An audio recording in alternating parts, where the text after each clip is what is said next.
गोटे नदी कूल दुईटी गछ थिला। से बाट दे गोटे छोट चढ़ई उड़ी जाउथिला। चढ़ई प्रथम गछ को पचारिला, वर्षा ऋतु आसवा समय हो गलानी, कौन तुम शाखारे घर करी मु ओ मो पिला माने शरण नहीं पारिबु कि? किंतु से गछ मना करदेला। किंतु चढ़ई अन्य गछ पाखक गला, ताकू मध्य से प्रकार अनुरोध कला। से गछ ता कथा राजी हैला। चढ़ई खुशी रे गछ डाल बसा बांधिला और पिलामानक सहित रहिला। वर्षा दिन आसिला। गोटे दिन एते वर्षा हैला जे नदी बड़ी हेबाकु लागिला। पानी स्रोत रे कूल सब खाइबाकु लागिला। प्रथम गछटी मूलर उपाड़ी होई नदी रे भासी जावाकु लागिला।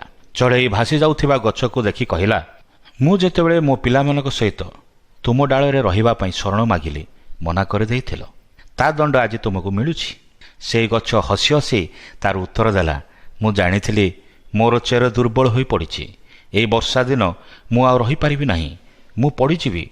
एणु मु तुमर ओ तुम पिलामानक जीवन विपद रे पकाइबाकू चाहू नथिली।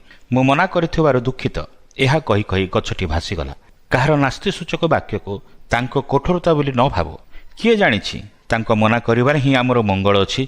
किए केउ परिस्थिति रे अछि आमे हुए तो बुझी पारि न थाउ। एणु आमे काହାର विचार न करो, कारण आमे बाह्य विषय देखि थाउ, ईश्वर आमर अंतःकरण देखंती। ईश्वर बाइबल रे ए कथा कहंती, आम्भे सदा प्रभु प्रत्येक मनुष्य को ताहार आचरण अनुसारे ताहार कर्मर फल देबा पई अंतःकरण अनुसंधान करू।